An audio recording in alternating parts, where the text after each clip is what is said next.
Hi, I'm Tim Van Orden, and this is Start Here. I'm out in Woodford, Vermont, running through the snow today, enjoying this beautiful spring that we're having, and exploring the woods. And one of the things that I'm noticing today is that there are a lot of new streams that have just shown up out of nowhere. They weren't there this past week. And what you'll see is solid snow, and all of a sudden the snow melts and there's a little stream running for a few feet, and then it goes back under the snow again, and then it appears maybe 50 feet later, and you've got these like intermittent bursts of flowing water in the midst of this frozen landscape.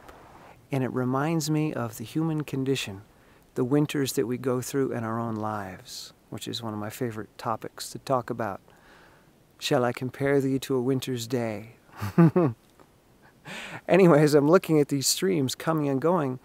It's making me think about people coming out of dark times, people coming out of a winter, a period of stasis, a period of stillness, a period of inactivity. And as we start to warm up and as the sun starts to shine in our life, we begin to flow again. But not everywhere, not our entire being, not our entire body, but little spots. Little places within us start to wake up and start to flow and start to rejoice and start to break through to the surface and feel the sun. And it's like, yes! And they take that warmth back underground again and they start warming other aspects of our inner being before they re-emerge to grab some more sunlight and bring some more warmth down under the protective layer that we have created so that we can melt it from the inside. And not only is this a beautiful thing to see in the physical world, but it's also a beautiful thing to see happen with a human being when they start to warm up and come out of that shell. But at the same time, it can be really problematic.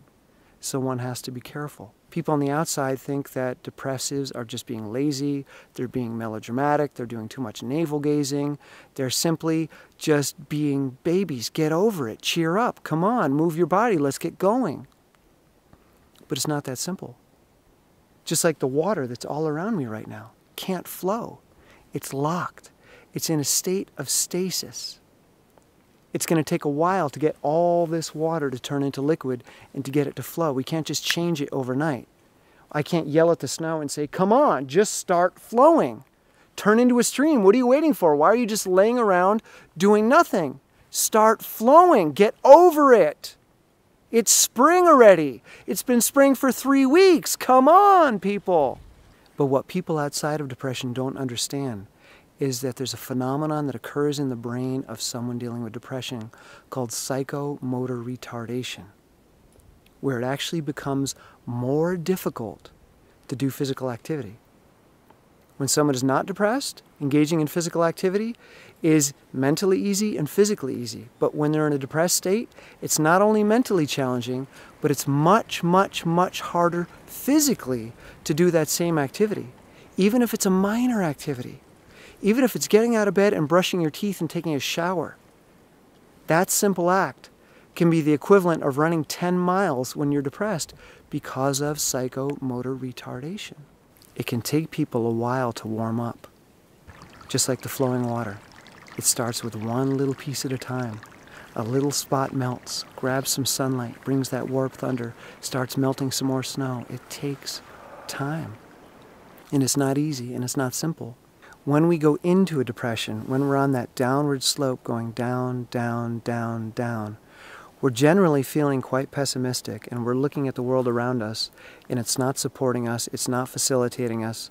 So every step that we take, we feel worse and worse and worse about ourselves and the world around us. So we just get smaller and smaller and smaller and smaller and more quiet and more still, just like this environment.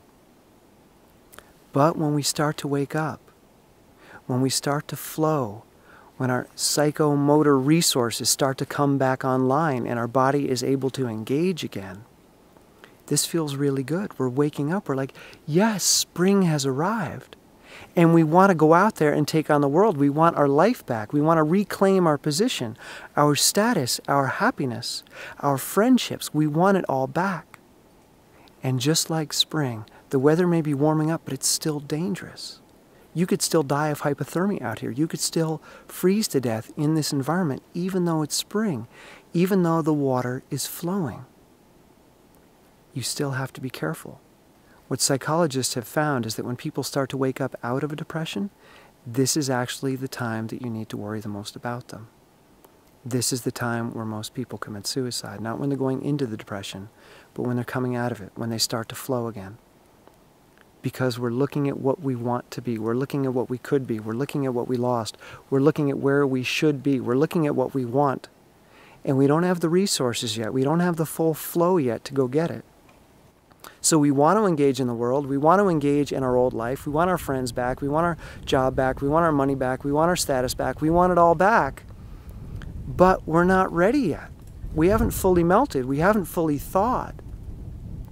It's just like frostbite on your fingers. Freezing your fingers doesn't hurt. What hurts is thawing them back out again. When you go back in the house, you get back to your car and you turn the heater on and you put your fingers in front of the heat, that's when the pain comes. Not when they're freezing, but when they start to warm up. Same with depression. When you start to come out of that depression, you start to feel good about yourself. So you want to do more than you're ready to do. Which is why I talk about small steps and doing less. When you start to wake up, do less. Because your resources aren't fully online yet, and you're going to get frustrated, and you're going to beat yourself up. And you've got the physical resources now to do some damage. So if you find yourself waking up, that's a beautiful thing. But remember, less is more.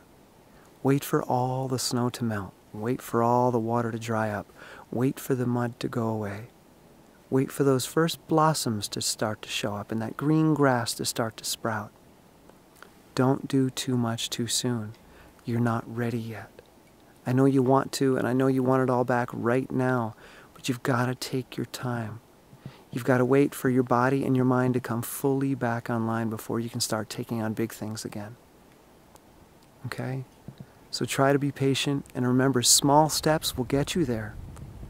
I don't care how big your goal is, small steps will get you there. So don't be afraid of small steps. Don't be afraid of playing small, because playing small over and over and over and over again will win you big. So enjoy your spring, but take it easy. Okay? Take it easy. I love you. Bye.